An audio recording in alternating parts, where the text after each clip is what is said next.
So let's look at the euro for September 26th. See, the euro is now breaking down to lower pricing levels, traded down to the 28.50s. And we continue to get volume distribution, delta volume distribution to expand.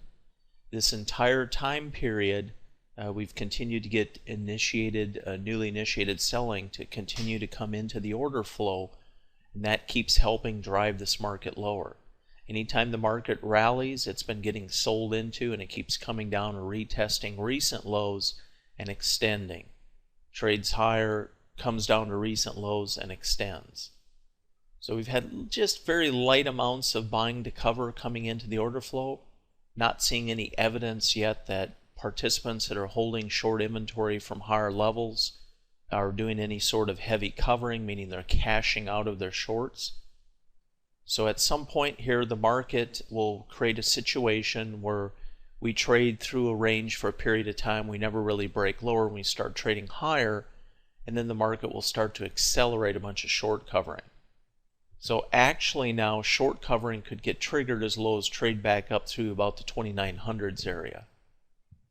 So far we have a fair amount of participants that are holding some short inventory from 2900s level and below.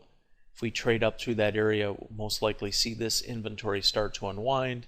But the key area is still up here at the 2980s.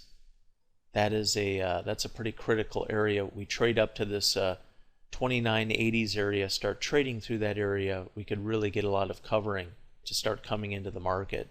Yesterday we did come up, that area I was talking about, 2964s. We did trade up and we did pierce through it, but we just didn't get enough covering action.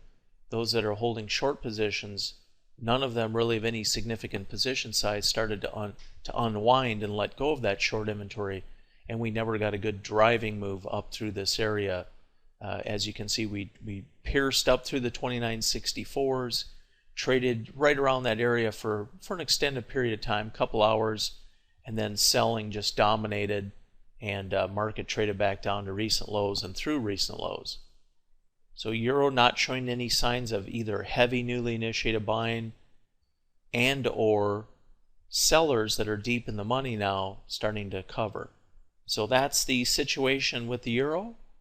Trading lower, expanding the delta volume distributional range, and the open interest ratio is completely out of balance at this time. A growing number of participants holding short positions, and almost no one of any significant position size holding long in this market at this time. That is the euro. Let's now take a look at the S&P E-mini. S&P E-mini is traded lower. We've traded down now about the 1433s level. You can see there's just a minuscule amount of long inventory hanging on here as the market trades lower. Puts us in a little bit of a delta divergence where price is lower than recent pivots, but delta volume analysis showing us we just have a very minor amount of long inventory trying to hang on here in this market as it trades lower. So not really a lot of long inventory support at this point. We do have overhead resistance here where we have sellers that have been selling from this 1441s area, holding short inventory. We have inventory being held here off the 1450s, and of course a level up here off the 1457s. So that's our next levels of overhead resistance, where we actually have participants holding some inventory, where they have their butt on the line with real positions. The only support and resistance I ever pay attention to in the market is an area that's actually holding some inventory. So these markets, both Euro and ES, I would not be surprised to see bounces throughout the day. Anytime a market gets completely out of balance, it changes the physics of the supply and demand game. Anytime you don't get a continuance of newly initiated sellers driving the markets lower, the markets tend to get covering action and they bounce a bit.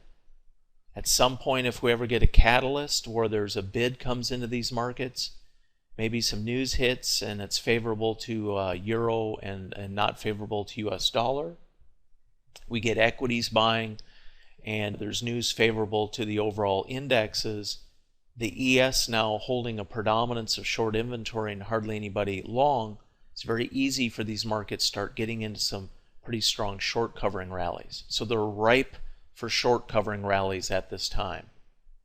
So far though, ES is still, we are still getting sellers coming back in and amongst those that were holding long, just unwinding. So we had a little bit of buyers right into the end of the day yesterday, and that long inventory is starting to bleed out. We're getting long liquidation through this morning's action, and it makes sense. We have DAX down, we have Euro down, we have US dollar up. We're seeing the markets bleed off some. Now the key about this area, this is over 30 points now down from our recent highs. So smart money participants that sold this 1464s, 1465s area on up, about the upper 3-point range of price, trade down to the 1435s area has allowed those participants to be buying to cover at 30-point profit targets. The next area that would be important would be 40-point profit target area. That'd be about the 1427s, 1426s, 1425s. So we have gotten some covering here. You can see we're getting some bounces as we traded into that area. That is smart money participants that have positions that are 30 points in the money cashing out. Every 10-point increments, not uncommon to see some cashing out. We did have a fair amount of selling too in here off the 62s, 61s, 60s area. So as we work our way down, if we trade down as low as 1430s, that's an area where we have another group. There was a fair amount of selling in here, maybe doing some buying to cover, taking some profits. Delta volume distribution in the ES real quick are our open interest ratio, predominance of participants holding short inventory, and not that many holding long. ES is trading lower following that DAX is down on the day. The German DAX, the EU markets are down, as is the Eurodollar, and the US dollars up a bit this morning. We'll see what happens throughout the day here. Watch if we do get any sort of rally action. Just realize that the ES being predominantly short could get some buying to cover, get some bounces. Even though the market keeps trading lower on occasion, any catalysts come in, you can get some pretty strong bounces when you are in a very out of balance open interest ratio standpoint. That is the market levels report for Wednesday, September 26th.